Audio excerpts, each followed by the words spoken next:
as pessoas vão atropelando os processos. E aí fica tudo pro imóvel. Um detalhe, às vezes ele faz obra demais, não faz laudo de vistoria, e o locador pode chegar e falar assim, amigo, pode quebrar tudo que eu quero imóvel do jeito que você pegou. É o seguinte, não construa o seu sonho em imóvel de terceiros sem a segurança jurídica que você precisa ter.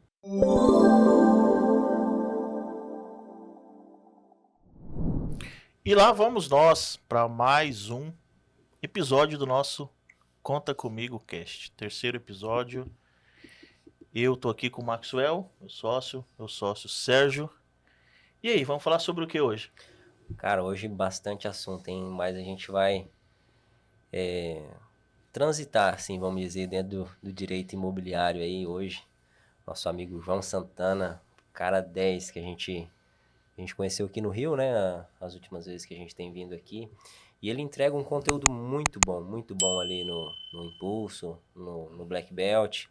Atende já há muito tempo na área do direito imobiliário. João é um cara 10. Faça as honras aí, João. Conta aí um pouquinho quem que é você. Quem é o João Santana? E aí, galera, primeiramente agradecer o convite aqui, uma honra estar podendo participar aí desse podcast de vocês. Eu atuo há 16 anos na área imobiliária. Minha origem, eu sempre brinco, né, que o direito imobiliário me escolheu, eu não escolhi o direito imobiliário. Eu sou um cigano jurídico. E o direito imobiliário estava sempre aparecendo na minha vida. Até que eu falei, cara, o direito imobiliário me escolheu, eu vou abraçar e vou conduzir. Já advoguei para banco, já advoguei para instituição religiosa, já advoguei para supermercados na área do consumidor, na área civil, e sempre o direito imobiliário aparecia na minha vida, até que eu falei, cara, eu vou abraçar isso aí, porque isso faz total sentido, e eu já tinha uma experiência pré-faculdade. Entende? Isso me deu muita bagagem, e aí hoje eu estou conseguindo prosperar nessa área aí, e movimentar. Posso dizer hoje que alguns segmentos no Brasil, pelos conteúdos que a gente vem produzindo. Entendi. E às vezes pode estar algum espectador nosso aí que a gente sempre traz um conteúdo aqui relacionado à contabilidade, mas muito relacionado também ao setor de supermercados, né? E às vezes, poxa, mas direito imobiliário, o que tem a ver direito imobiliário com supermercado? Como é que dá para ganhar dinheiro com isso? Tudo a ver, né, pessoal? Porque muita gente tem um supermercado no imóvel alugado. Então a gente vai falar aqui um pouco sobre contrato, a gente vai falar sobre ponto comercial. Poxa, legal. Ponto comercial é uma questão que às vezes não se preocupa, mas é um ativo que você tem, que você pode ganhar dinheiro com isso, que você pode perder dinheiro com isso. Então por isso a gente quis trazer o João aqui, mas também para proteção, né? Porque tem várias etapas ali na questão imobiliária, né? Na questão registral, né? Vamos dizer assim, dos imóveis. E a gente trouxe o João aqui para explicar como que você pode proteger seu ponto comercial, o que é um ponto comercial e como, quando você já tem o patrimônio, como é que você pode garantir que aquele patrimônio é seu. E eu já queria começar fazendo essa pergunta, João. Quando a gente compra um imóvel lá, vou abrir um supermercado aqui, tem uma oportunidade muito boa aqui do imóvel para a gente adquirir, como é que eu vou garantir que de pleno direito eu sou o legítimo dono daquele imóvel? É só ir lá e fazer um contratinho, mandar o Pix e tá beleza? Como é que funciona? Isso seria o mundo ideal, mas não é o mundo real. Quando você está falando isso, você fala sobre ponto comercial ou sobre o imóvel em si? Sobre o imóvel, vamos começar pelo imóvel. Então, deixa só eu fazer um disclaimer. Aí sim. Porque são duas coisas diferentes. Você acabou falando, quando eu compro o mercado, quando é que eu sei que o imóvel é meu? Você pode comprar o negócio e não comprar o prédio, e você pode comprar o negócio com o prédio. Inclusive, eu já vou dar um spoiler aí, pedir pro João falar também, que existem os cuidados que você tem que tomar quando você vai comprar o mercado e não o prédio. Cirúrgico no adendo aí, Sérgio. Obrigado. Vamos lá. Então, eu sempre falo que o básico do básico as pessoas acabam não fazendo, né? Que é fazer o que eu não gosto desse nome, due diligence imobiliária, né? Eu prefiro falar sobre uma análise documental profunda, tanto do imóvel em si, quanto de quem está vendendo. Então, isso é uma coisa básica para você adquirir qualquer imóvel, seja ele comercial, residencial, enfim, né? Que é você analisar se quem está te vendendo é o proprietário, Tá? Isso é uma coisa básica. E como que você faz isso? Você solicita uma matrícula, que é o registro do imóvel, popularmente dito, né, e verifica se esse imóvel tem algum gravame, tem algum ônus, uma hipoteca, uma dívida, uma ação judicial vinculada naquela matrícula, que isso seria um fator, não impeditivo, mas um fator que pode gerar uma certa complexidade no negócio. Sim. E verificar se aquela pessoa, aquela empresa que está te vendendo aquele imóvel, realmente é a proprietária daquele imóvel. Isso é o básico. Né? E tem outras coisas que são mais complexas, que é levantar. Mais complexo que eu falo é o seguinte, às vezes o imóvel não está regular. E aí é uma coisa que é mais complexa. Mas isso é o básico. E também depois disso, depois de você fazer esse tipo de análise, você pode levar na questão dos vendedores. Levantar se está devendo, se tem ações judiciais, se tem uma ação trabalhista. Você faz esse mapeamento para depois partir para o negócio em si. Mas e aí, João, para me saber se quem está me vendendo de fato é o legítimo dono, como é que eu faço? Vou lá na prefeitura e tiro o carnê do IPTU e tá beleza? Não, assim, aí vou te dar duas diretrizes aqui. Porque no Brasil é muito complexo o direito imobiliário. Então vamos lá. O correto é você ir no cartório de registro de imóveis e verificar se esse imóvel possui registro. E para isso, basta você dar o CPF ou CNPJ, né? E o cartório vai fazer a busca. Hoje a gente consegue fazer isso até online. Sim. Tá? O IPTU... Dá o CPF, o CNPJ do proprietário, como isso, assim? você vai lá no cartório e pede o cartório para fazer uma busca. Né? Se aquela pessoa tem um imóvel ali, dá o CPF ou CNPJ. Obviamente, se você falar o endereço, o cartório vai ter mais uma assertividade. Por quê? Porque a pessoa pode ter mais de um imóvel. Sim. E aí o cartório fala, tem X imóveis aqui. E aí você vai ter que só pelo endereço. pagar. Não, pelo CPF também tem. E online também você consegue isso, tá? Opa! Pelo CPF. E qual CNPJ, site, sabe? não. Registradores.org.br. Opa! Isso você Anota faz aí, o ó. cadastro Dica nacional. já. Isso aí você consegue buscar no Brasil inteiro, tá? CPF, lá tem busca qualificada. Pelo CPF, eles Aí tem mapeiam um custo para isso? É R$ 8,90. Para você buscar se a pessoa tem, por exemplo, a gente está falando do Rio, eu pesquiso o CPF do Sérgio no Rio de Janeiro. Aí vai buscar. Aí vai falar, tem imóveis em tais e tais cartórios. E aí você vai ter que pagar depois a matrícula. Mas já é um caminho que te direciona de forma brilhante e satisfatória, tá? Quando a gente fala de IPTU, eu utilizo muito esse critério. O IPTU ele é importante para você cruzar o IPTU com a matrícula. Porque às vezes no IPTU tem uma área construída de 1.000 metros e a matrícula só tem um lote.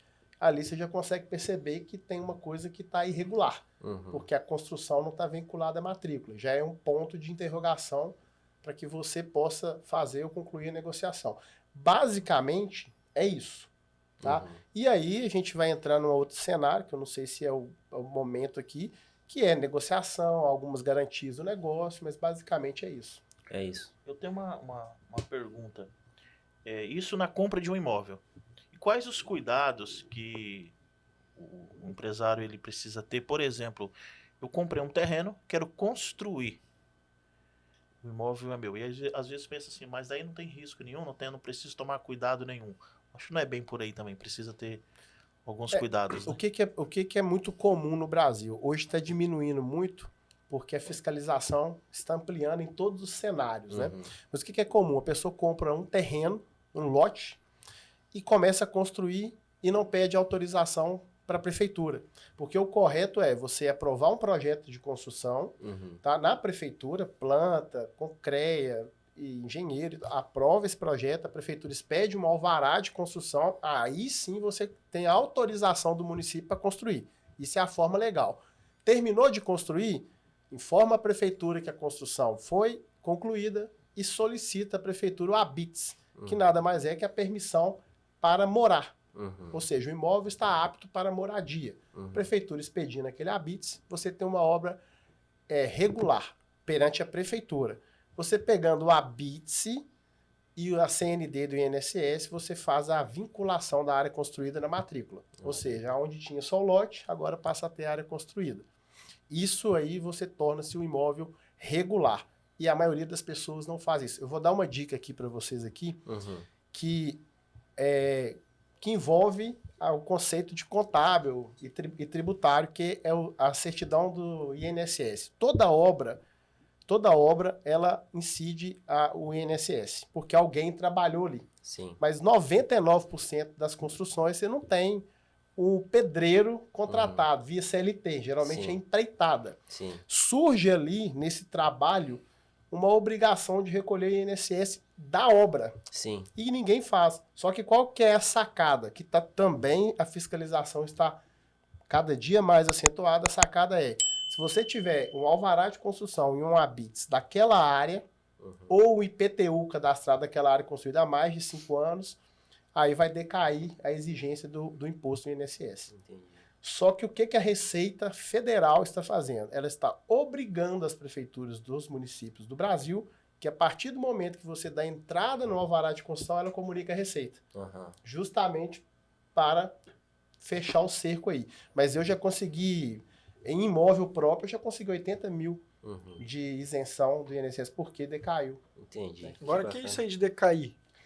Decair é como a gente fala, decadência é a possibilidade, na verdade a Receita Federal não pode exigir aquele imposto porque passou o prazo dela de 5 anos de exigir. O famoso direito não atende a quem dorme. Ela dormiu, não pode mais cobrar. Exatamente. Tá, agora mais um ponto importante, Eliabe, dessa tua pergunta aí. Se o cara estiver construindo para comércio, ainda tem um cuidado a mais. Até quando vai comprar o lote ou quando vai comprar a loja, ou mesmo fazer um contrato de locação para começar um mercado ali, por exemplo. Ele tem que ver o código de posturas da cidade. Por quê? Eventualmente você vai comprar um terreno num local que não pode ter um supermercado. Ou num espaço pequeno demais, ou enfim. Então é ideal que quando você vai comprar um supermercado, um negócio, né, um ponto comercial, você tem que ver se tem as licenças. Se você vai alugar um imóvel para montar qualquer tipo de negócio, a gente está falando de supermercado, mas pode ser um restaurante, qualquer coisa. Você tem que fazer um pedido de viabilidade ou consulta prévia do local, dependendo da prefeitura, para ver se aquele negócio pode funcionar naquele local. E, óbvio, se você também for comprar um terreno para construir, é interessante que consulte nosso amigo João, ou um engenheiro, um arquiteto, enfim, um especialista para entender que tipo de construção pode ter ali, quais são as exigências, quais são as coisas todas, porque senão você acaba comprando um negócio, fazendo um contrato de locação ou comprando um terreno e ficando com o elefante branco na mão. Exatamente. E aí é até um cuidado, né, João? Que eu também te perguntei, mas a gente acabou te bombardeando. Vamos lá, voltar na pergunta do Max. Vai comprar o negócio, o supermercado que está em um determinado endereço, um determinado imóvel. Quais os cuidados ali na hora de comprar, de fazer essa transação, né? Principalmente os cuidados envolvidos aí com a parte imobiliária. Então, essa é excelente pergunta e é uma situação que a gente vem tratando cada vez mais pela negligência dos empresários, né? Que eu sempre falo, atropelam demais os processos, atropelam demais, vê a oportunidade, mas atropela, não age com estratégia, e isso gera um risco até de quebrar o negócio dele. Sim. Porque às vezes o supermercado tem uma loja muito boa e vai para abrir uma segunda loja, por exemplo, faz todos os processos errados e pode comprometer a saúde financeira da outra. Então, os cuidados aí são básicos, tá? Também, que as pessoas acabam não fazendo. Quando esse imóvel é próprio, eu sempre brinco assim, se o imóvel é próprio, a bagaça é toda sua, então você não discute, tá? Mas quando o imóvel é locado e você está comprando o negócio, nunca você pode fazer uma compra e venda de um ponto comercial se não tiver atrelado com a locação. Explica aí pra gente, João, o que é um ponto comercial? Só para juridicamente, o ponto comercial na cabeça do supermercadista coloquei o nome do meu supermercado ali eu tenho um ponto comercial. O galpão é um ponto comercial. Ele colocou ali o nome do supermercado dele, para ele aquilo é ponto comercial. E eu sempre falo, o que você acha não é o que é, na maioria das vezes, principalmente para legislação. O que a lei estabelece, né? O que é o poder judiciário, que não está na lei também não. São decisões jurisprudenciais, decisões dos tribunais, no sentido, se você tiver 5 anos de relação contratual locatícia e 3 anos de mesma atividade, mesmo CNPJ naquele imóvel, ali você tem um ponto comercial, tá? Então, João, só para mim aqui tirar a minha dúvida. Por exemplo, se você tem ali naquele ponto o supermercado do João, atendeu esses requisitos, você sai no outro dia, eu monto o supermercado do Max, é o mesmo ponto comercial. Não é porque trocou de nome que deixou de ser um ponto comercial, deixou de ser o mesmo ponto comercial, vamos dizer assim. Se você comprar o ponto, continua sendo ponto comercial. Você compra tudo. Né? Você compra o antes e aí você agrega ao seu. Então tem sentido o que você falou, né? exatamente. Soma, existe uma soma ali e você continua tendo ponto comercial. Aí qual que é o outro cuidado? A maioria das pessoas compra o ponto comercial, fecha o negócio, paga para depois verificar a questão do contrato de locação. E aí a gente tem um problema sério. Por quê? Porque em alguns contratos consta que se houver a venda do ponto comercial, o locador tem um percentual, que a gente chama de luvas. Luvas é muito comum a gente ouvir esse termo com um jogador de futebol. O jogador de futebol ganha luvas. E no Brasil, luvas é vedado, salvo nesse tipo de relação contratual, que é a locação. Então, ou quando é omisso o contrato, quando não tem essa previsão do proprietário ter luvas na compra e venda de um ponto comercial, ele pode exigir também como condição de... Porque eu fiz uma relação jurídica com você. Sim. Você vendeu o ponto comercial para o Sérgio. Mas eu não tenho relação jurídica com o Sérgio. Então, para ele ter relação jurídica, vai ser nas minhas condições. Sim. Então, qual que é o recado? Sempre atrele a compra e venda do ponto comercial com a locação. Nunca assine um contrato de compra e venda de um ponto comercial sem estar com a sua garantido a locação. Tá? Isso é um ponto importantíssimo. E como você faz isso, João? Você faz da seguinte forma, existe previsão legal para que você faça um contrato preliminar de compra e venda de ponto comercial. E nesse contrato preliminar, existe uma cláusula que chama cláusula contento. Você pode colocar que se o vendedor e você conseguir superar aquelas condições, vocês fecham o contrato definitivo, que a gente chama no direito contrato de trespasse. Que legal. Ô João, a outra dúvida que eu fiquei aí, você explicando todo esse contexto, é com relação, assim, às vezes, como as pessoas não têm conhecimento do que é um ponto comercial, o imóvel e o negócio em si, às vezes há uma operação ali que eu estou comprando um supermercado, eu falo assim, eu quero comprar seu supermercado, aí compro com a estrutura junto e tal, até com estoque ali junto, e às vezes isso aí, por falta de um contrato bem elaborado, não fica claro se é um ponto comercial ou se está comprando equipamentos, né? E, dependendo da maneira como você fazer, aí de todo jeito você também vai ter problemas com o locador, ainda que você combine um aluguel lá com ele, mas esse contrato ficou desamarrado, vamos dizer assim, né? Pelo que você falou. Então, isso aí é aquela questão. Eu sempre brinco também. A gente vai bater na mesma tecla. Contrato mal feito, quando dá certo, ninguém vai ter problema. Mas o contrato mal feito, quando dá errado, é merda. E aí não tem como você ter controle disso, tá? Sim. É um exemplo que eu sempre dou. Um supermercadista, ele comprou um ponto comercial e tinha um estacionamento do lado. Ele visualizou que o estacionamento fazia parte do ponto comercial. Por quê? Porque o outro supermercado que funcionava, que estava sendo vendido para ele, usava aquele espaço como estacionamento.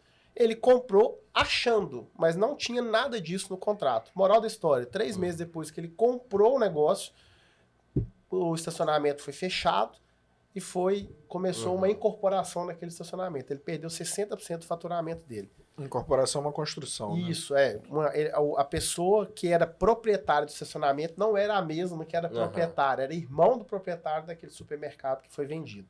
Então, e ele me procurou para anular o negócio, cara, precisa anular isso. Eu falei assim, onde está algum tipo de prova que o estacionamento fazia parte do negócio? Então, é o que eu falo, o que você vê tem que estar escrito. Para que tenha validade legal. A pessoa deduz aquilo ali e acabou ficando. Ou seja, qual que é o recado qual que é a resposta à sua pergunta? Tudo tem que ser extremamente detalhado no contrato. Inclusive o óbvio. Inclusive o óbvio. Para não ter, eu sempre falo, clareza. Sim. Desenhe, se for desenhar. Exemplifique, se for. No contrato? No contrato. É para não ter dúvida. Que pelo excesso e não pela ausência, né? Exatamente, porque aí que tá o maior problema do direito, subjetividade. Agora, João, por que se fala tanto que tem que ser um contrato de 5 anos? Por que um sempre quer um contrato de 30 meses, o outro fala que tem que ser de 5 anos? Explica aí pra gente isso. Os 5 anos é a maior segurança que qualquer lojista pode ter numa locação comercial. É um contrato de locação de no mínimo 5 anos. E eu falo com todas as pessoas que eu converso em palestras ou atendo no meu escritório. Menos de 5 anos, o risco é gigantesco para você, porque pode ser, em alguns casos, que a operação não se pague em 5 anos. E por que 5 anos? Porque com 5 anos, você tem, primeiro, eu falei anteriormente, você tem 5 anos de relação e 3 anos de mesmo CNPJ, a lei já protege o seu ponto comercial. Você tem um ponto comercial devidamente constituído ali. Então não posso ficar trocando CNPJ também. Tem que Também manter. não. A lei exige 4 requisitos. Eu vou chegar lá agora que você vai entender melhor. Então, 5 anos já vai te dar, com 3 anos de CNPJ e 5 anos de locação, você vai ter o ponto comercial. Sim. A lei de locação, ela protege o locatário. Por quê? Porque se você tiver 5 anos de relação contratual, você pode renovar o seu contrato de locação, mesmo que o locador não queira. E isso é magnífico. Porque se você faz um contrato de 5 anos, você tem 10 garantidos. Entende? E a garantia aí, eu sempre brinco, né? Não existe almoço grátis. Na lei também não. A garantia ela vai depender de 4 requisitos, né? Que são, você não pode estar com o aluguel atrasado, porque não faz sentido você renovar um contrato devendo aluguel. Você precisa de ter 3 anos de CNPJ. E você precisa de ter um contrato escrito e com prazo determinado, que é o caso, no exemplo, 5 anos. E você tem até 6 meses antes desse contrato vencer para ajuizar uma ação renovatória de locação. Então, na prática é o seguinte, fez um contrato de 5 anos, é o mundo ideal. Tá? Se for mais de 5 anos, melhor ainda. Tá? Fez um contrato de 5 anos, entrou no 4º para o 5º ano de vigência do contrato, ali é o momento de você começar a negociar. Se você sentir que o locador está dificultando, até 6 meses antes de vencer o seu contrato, você entra com a ação, o prazo é renovado automaticamente. Tá? Estou falando isso que eu já conduzi centenas de processos assim, nunca perdemos uma ação. Por quê? Porque basta você preencher os requisitos que a lei estabelece e o juiz concede esse direito. Detalhe, essa renovação só vale uma vez, porque senão o locatário vai ficar o imóvel vai ser dele, né? E pelo mesmo prazo do seu último contrato. Olha a importância dos 5 anos. Se você tem um prazo, contratos fracionados, por exemplo, eu tenho 2 contratos de 3 anos, eu tenho 6. A lei pede 5. Só que eu só consigo renovar pelo prazo do último. Então, se tem 3 anos, eu vou renovar por 3. Se eu tenho 5, renova por 5. Então, a mágica dos 5 anos é exatamente essa aí. Entendi. É porque, assim, ninguém abre um supermercado para fechar, né? Então, se eu tô lá há 5 anos, tô pagando o aluguel certinho, em dias, cumprir esses requisitos legais aí, quando chega ali pelo 4º ano, se eu ver que o dono do imóvel, né, tá me forçando a sair, ou não vai querer renovar, eu tenho garantido a possibilidade de ficar ali mais 5 anos, porque eu já construí aquela relação, já tenho o ponto comercial, já tenho meus clientes, já tenho tudo isso, né? Exatamente isso. É isso aí. Exatamente. Legal. Com detalhe, né? Não pode deixar ficar faltando menos de 6 meses. Então, tem que correr. E uma coisa importante para o nosso caso aqui na contabilidade, os darfeiros, que se o contrato de aluguel também for em valor que tenha retenção de imposto de renda, tem que estar recolhido. Tem que ter todos os requisitos ali, né? Senão o cara pode contestar. Pô, mas peraí, é 10 mil, tinha que pagar, sei lá, exemplo, R$ 1.500 de imposto de renda que você está retendo o meu todo mês. Aí o cara retém do dono do imóvel, mas não repassa para a Receita Federal, acaba complicando a vida, equivale a não pagar o aluguel. Entendi. Porque o aluguel é 10. Tu tá pagando 8,5 a ele, mas tem que pagar os outros 1.500 da Receita Federal. Então, assim, complementando aí, até tô passando por um processo desse agora num restaurante meu, faltando 8 meses, 9 meses, alguma coisa assim, a gente já começou a levantar todos os DARFs, ver se estava tudo pago, se tinha alguma coisa atrasado. Porque senão, cara, Você vai pegar aí, ó, vai ligar lá pro Max, vai ligar lá pro Eliabe, vai falar, gente, ó, o advogado pediu aqui os DARFs, comprovar que tá tudo recolhido e tal. E aí a gente vai ficar doido. Por puxar os 60 últimos meses e por mais que tenha sistema, às vezes a gente sabe como é que é a Receita Federal, cai, não funciona, tem pagamento que some, às vezes você, na hora de pagar no banco, digita o código errado, e aí o que era para ser um DARF de retenção vira um DARF de qualquer outra coisa, aí a gente vai puxar e não vê aquele pagamento, e aí você acaba perdendo uma garantia dessa que o João falou, porque não tomou o cuidado de se preparar antes. E pode só acrescentar uma coisa que eu deixei passar batido aqui, que existe uma dúvida das pessoas, o seguinte, tá, mas e se eu conseguir renovar esse contrato de locação por mais 5 anos, e o valor do aluguel? Como que fica esse valor do aluguel? Porque é uma dúvida muito recorrente. Na verdade é o seguinte... Pode cobrar o que ele quiser? Não pode cobrar o que ele quiser.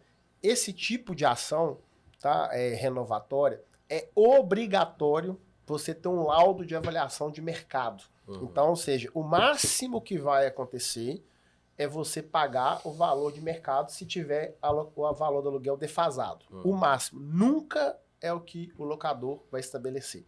Então, ou seja, você entra com a ação revisional, vai conseguir renovar por mais 5 anos pelo valor de mercado daquele imóvel. E, João, tem os causos da vida aí, né? Mas o que acontece?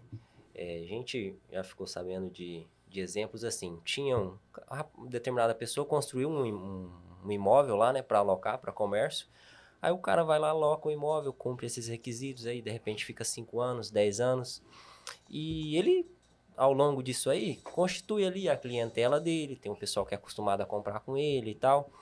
E por fatos aí da vida, às vezes ele compra ali próximo um terreno que é melhor, constrói a própria loja e tal.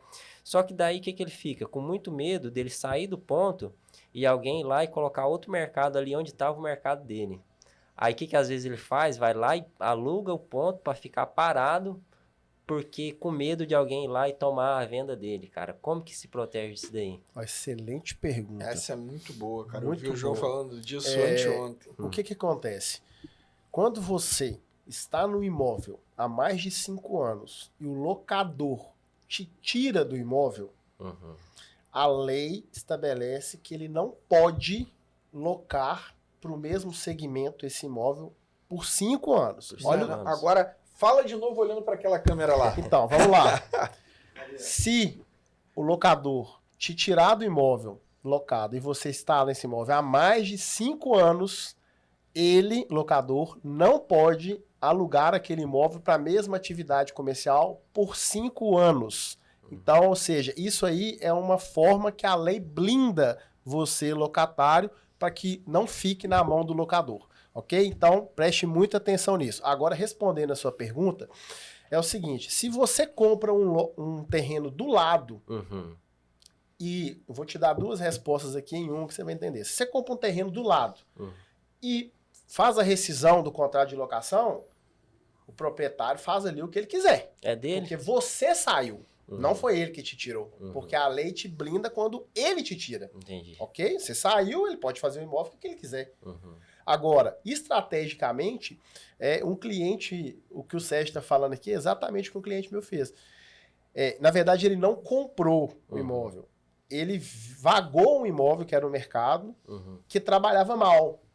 Ele falou, cara, se entrar algum mercado que trabalha bem, ele vai tirar de 200 a 250 mil meu de faturamento. O que ele fez? Ele alocou, ele me consultou, vou alugar e vou fechar. Eu falei, você vai alugar e vai colocar lá centro de distribuição, dê o nome que você quiser com a logo lá. Vai ficar aberto.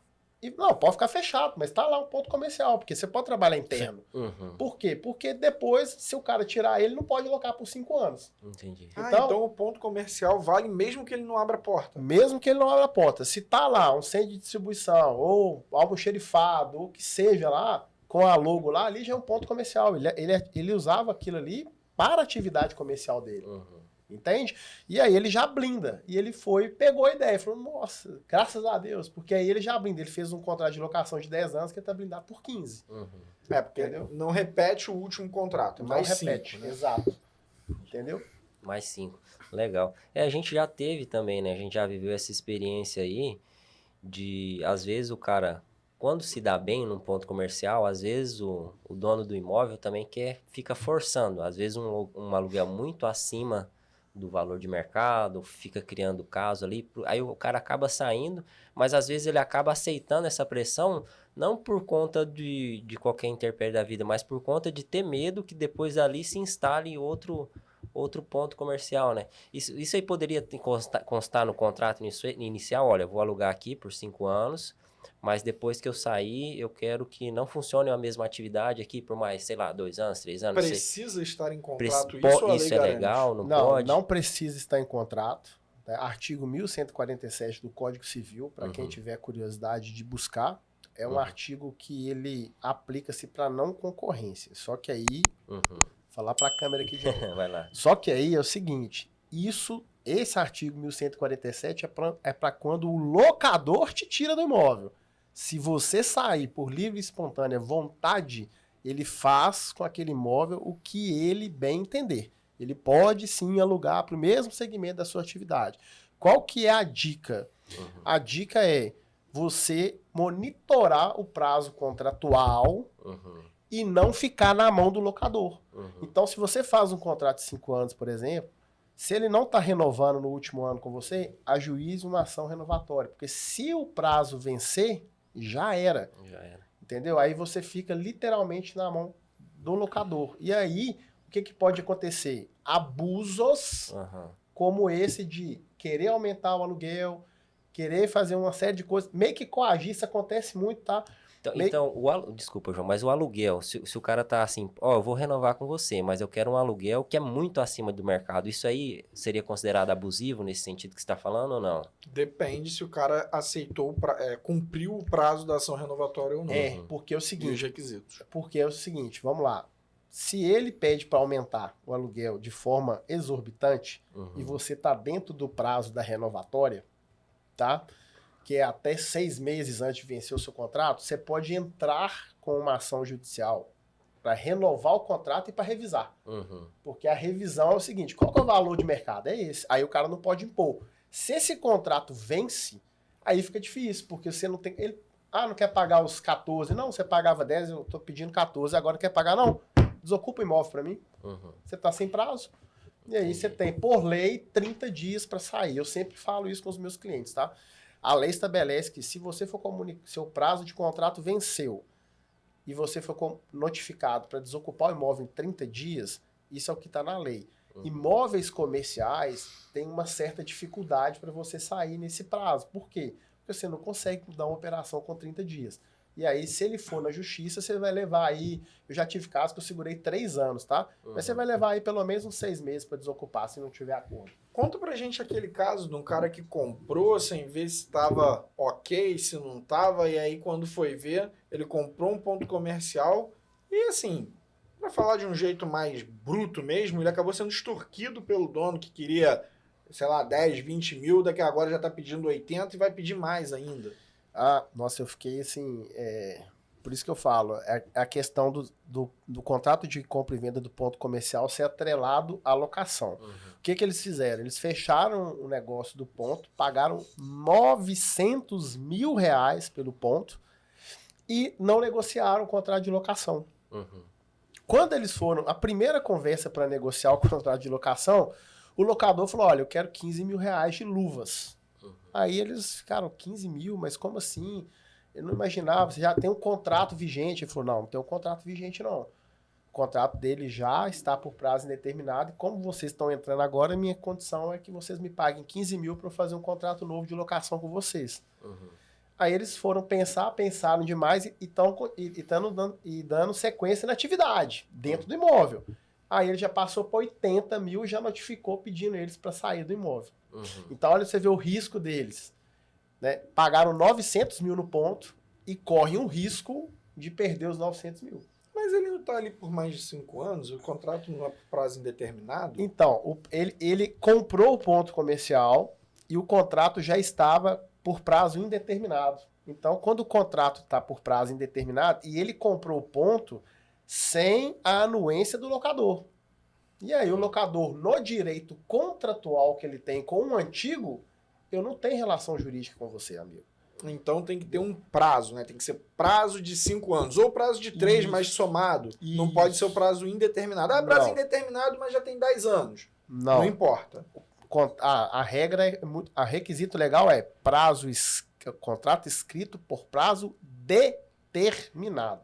Se o prazo venceu ali, amigo, um abraço. Perdeu todos os direitos nesse sentido. Agora, João, uma coisa assim, que é comum até no segmento que a gente atende, que é supermercados, né? E aí eu passo a bola para você e para o Sérgio também, é do empresário, né? Vai ali prosperando, ganha um dinheirinho e muitos deles começam a investir em imóveis. A justificativa e, na verdade, a realidade é para deixar isso para a família. Quais os cuidados com relação a isso para que realmente no futuro isso fique da maneira mais correta, que esse patrimônio vá realmente para os herdeiros, mas de maneira que sobre mais para os herdeiros, que tem isso ainda, né, Sérgio? Também não é simplesmente deixar o máximo possível. Se isso não for feito da forma correta, uma boa parte disso se perde no meio do caminho. Ótima pergunta também, e eu vou falar baseado também, a resposta baseado única e exclusivamente no perfil do supermercadista, tá? Que eles compram, quem compra, tem um ditado popular que fala, quem compra terra não erra. O problema é que eles compram terra demais, sem regularização nenhuma. Então eles vão comprando um pedaço de terra ali, mas quem quer não? É fulano, vendeu para ciclano, e chegou, eu fui lá e comprei. Mas que documento você tem? Não, não tem não, IPTU tem meu nome. Aí, quando tem, né, IPTU? Às vezes nem tem. Então, assim, você tem que, para você ter maior liquidez, o patrimônio seu ser maior, o ideal é que você compre um imóvel regular. O ideal. Agora, em relação a essa blindagem, essa questão de deixar para os herdeiros, porque todos nós vamos fazer isso em algum momento da vida, quem já não está fazendo, né? Eu não, eu vou viver para sempre. Que é construir um legado para que os nossos filhos dêem a continuidade ali com aquele patrimônio. Tá? Então, assim, hoje é muito comum fazer holding, né? Holding popularizou muito e a gente precisa de aumentar o nível de consciência das pessoas da importância que se tem uma holding. Você conhece alguém que entende de hold, assim? Dos que eu conheço, não, mas o melhor. O melhor disparado é o Sérgio. E aí, pessoal? Como é que tá aí a sua blindagem patrimonial? Conta comigo, conta com o Sérgio. Conta com a gente, tudo. Exatamente. Mas para a Conta Comigo hoje presta esse serviço de construção de holding, né, cara? Isso. Então, e aí é importante também deixar claro que existem 2 momentos para uma holding patrimonial. E aqui eu tô falando de holding patrimonial, que é a holding na qual você coloca patrimônio imobiliário lá, né? Existem 2 momentos que são da constituição da sociedade, constituição da empresa holding, do CNPJ dessa holding, com todos os contratos que ele precisa ter.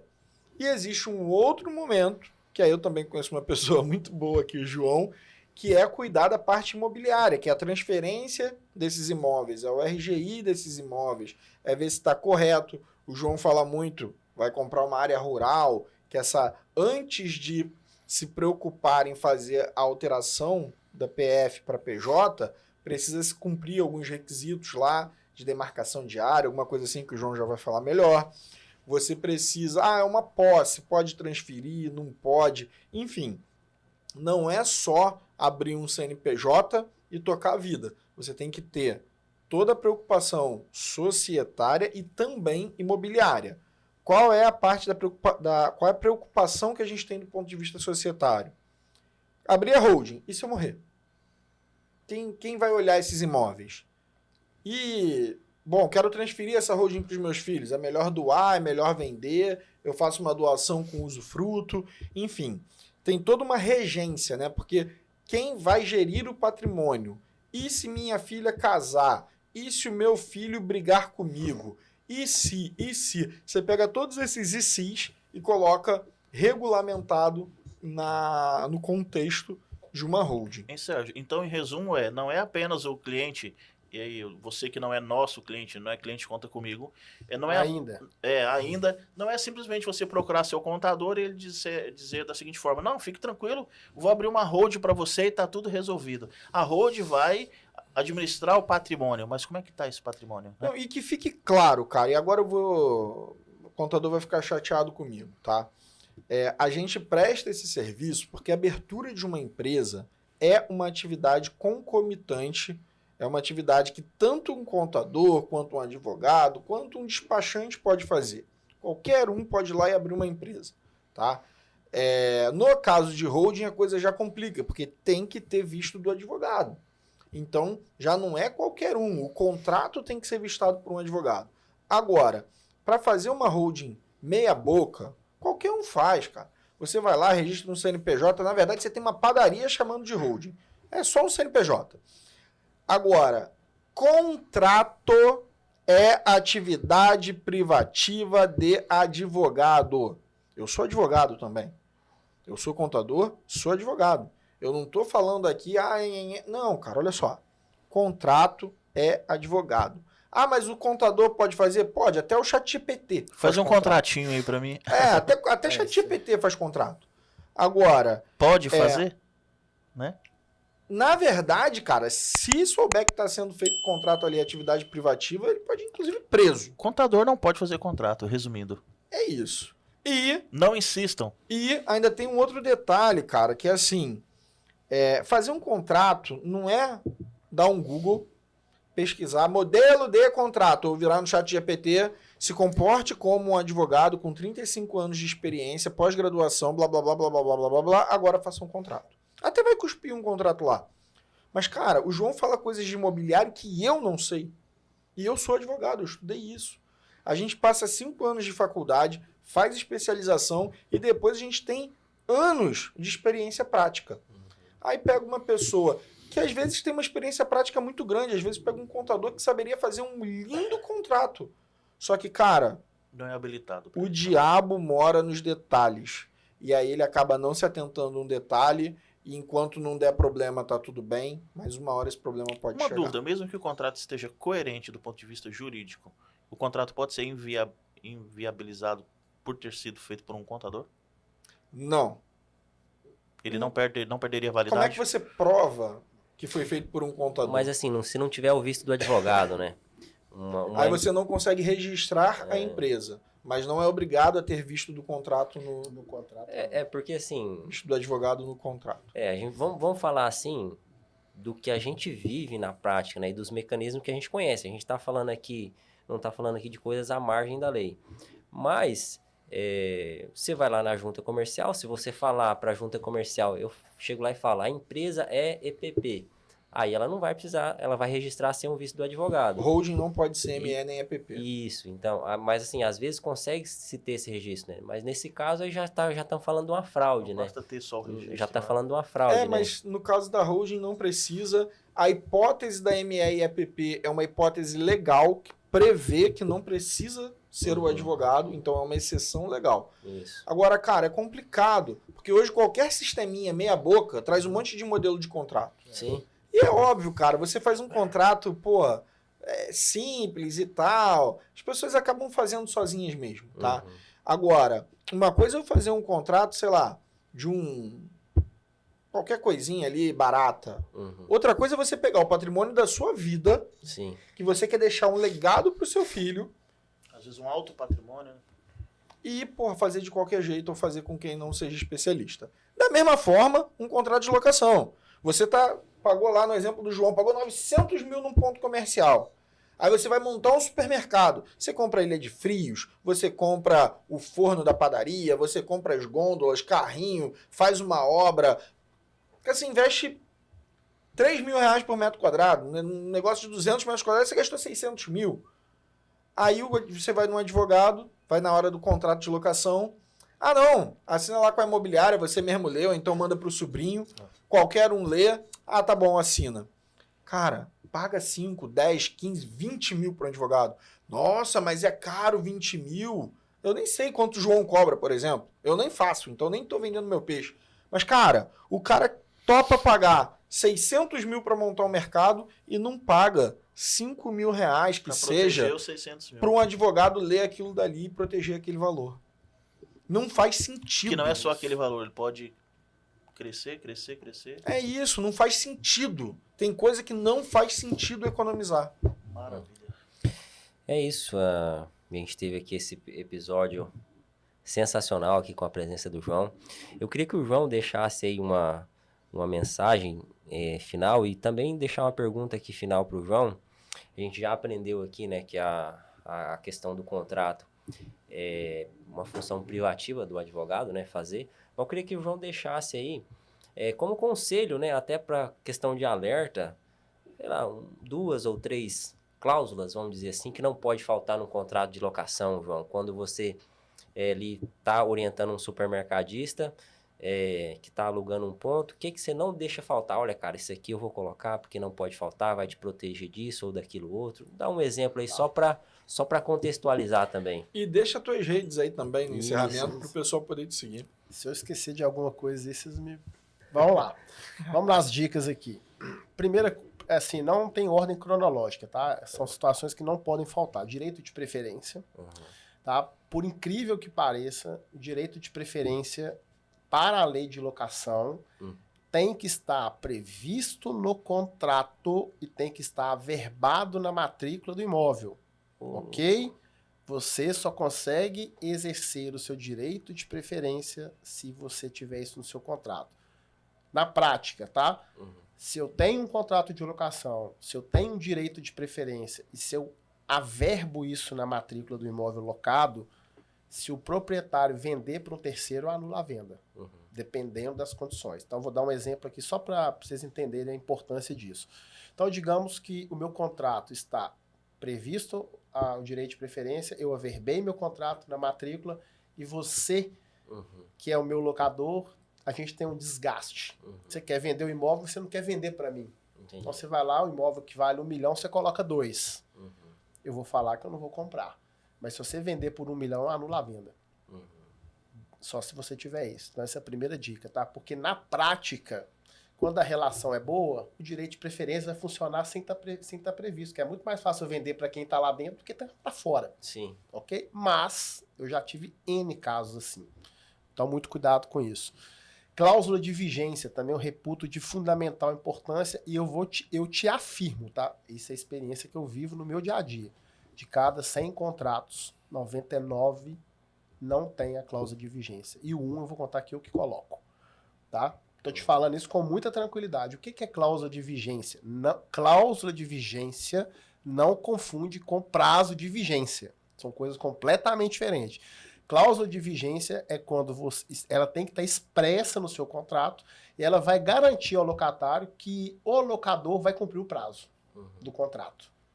Então, porque não é garantido que você faça um contrato de 5 anos e que ele cumpra. Se tiver a cláusula de vigência e ela for averbada também, porque a lei de locação exige como condição, ele só te tira do imóvel se você quiser sair e pelo preço que você quiser estabelecer como indenização. Entende? E a outra que eu sempre falo, vou dar 3 aqui, é benfeitorias. Nunca faça benfeitoria sem tentar negociar ela antes. E sem um laudo de vistoria. Isso dá muito problema. Às vezes a pessoa chega lá, investe 200, 300 mil e tem... Benfeitoria é fazer obra, né, irmão? Fazer obra, porque todo imóvel comercial você vai ter que adaptar esse imóvel para sua função. Sua realidade. E aí o que você tem que fazer? Levantar, fazer um projeto antes, apresentar para o proprietário, falar que, olha, vou gastar 200 mil no seu imóvel. Via de regra fica pro imóvel, né? O que você pode... Me dá aqui 6 meses de carência. As pessoas vão atropelando os processos. E aí fica tudo pro imóvel. Um detalhe. Às vezes ele faz obra demais, não faz laudo de vistoria, e o locador pode chegar e falar assim, amigo, pode quebrar tudo que eu quero imóvel do jeito que você pegou. Porque não está previsto no contrato. Eu já tive casos assim. Então essas são as 3 dicas. E a mensagem final é o seguinte, não construa o seu sonho em imóvel de terceiros sem a segurança jurídica que você precisa ter. Essa é a mensagem final. E para quem quiser me seguir nas minhas redes sociais, @João Santana, JR, todas as minhas redes sociais estão com esse perfil.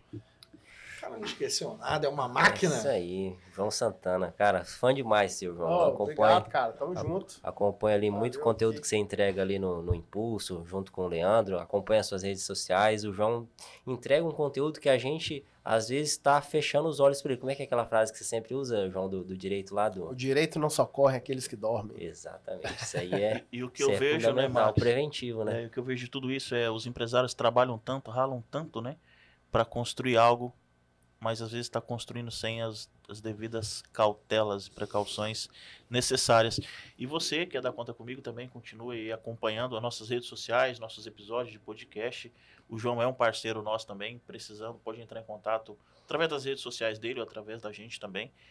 E o Sérgio também, deixar aí uma mensagem final. Nosso sócio, advogado e contador. Sou carioca, mas sou gente boa. Gente boa, gente boa. João esqueceu de falar uma coisa, João. Fala aí. Galo. Galo, sou atleticano, tá, galera? Atlético Mineiro, Galo, forte vingador. Gente, eu vou só reforçar uma coisa que eu já falei e que o Eliabe acabou falando agora por tabela. Vocês gastam tanto dinheiro, tanto tempo, tanta energia construindo um negócio, construindo coisas para vocês, um legado para sua família e tal. E às vezes, cara, eu entendo que, pô, dói, cara, porque você olha um contrato pronto, você olha um monte de palavras, você olha, pô, escreveu também, sei, eu tinha feito isso daqui, mas cada palavra num contrato, cada cláusula tem um motivo de ser quando o contrato é bem feito. Da mesmíssima forma, a contabilidade. Você paga um contador e nem sabe direito o que o cara tá fazendo. Ali, vem, você espera que esteja certo, e é isso aí. Mas às vezes, gente, vocês estão movimentando 600 mil, 1 milhão, ou que seja 80 mil no início do teu sonho, mas o teu sonho já começa errado e vai dar problema, porque você economizou num lugar que você não deveria. Então, assim, não economiza com serviço técnico profissional bem feito.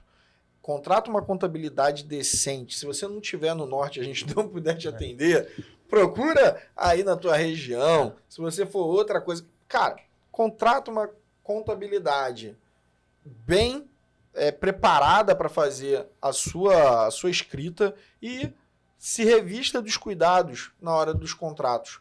Isso vai fazer diferença. Não faz sentido você montar um negócio milionário e perder esse negócio porque quis economizar 5 mil. Max, a gente passar a bola aí para você, para os finais. O teu amigo chamado Carlos Nunes, Carlão. Aí ele fala, o Sérgio falando aí, eu lembrei. A gente sempre brinca que ele fala, quanto vale o seu sonho? E é isso. Poxa, mas quantos mil para fazer um contrato? 5 mil? 10 mil? Tem cliente que acha caro R$1.000. Quanto vale o seu sonho? É isso, gente. Agradeço aí a audiência de vocês mais uma vez. Obrigado aí a todos os participantes. Obrigado, João. Obrigado, Sérgio. Obrigado, É isso Max. aí, gente. Conta comigo. Conta comigo.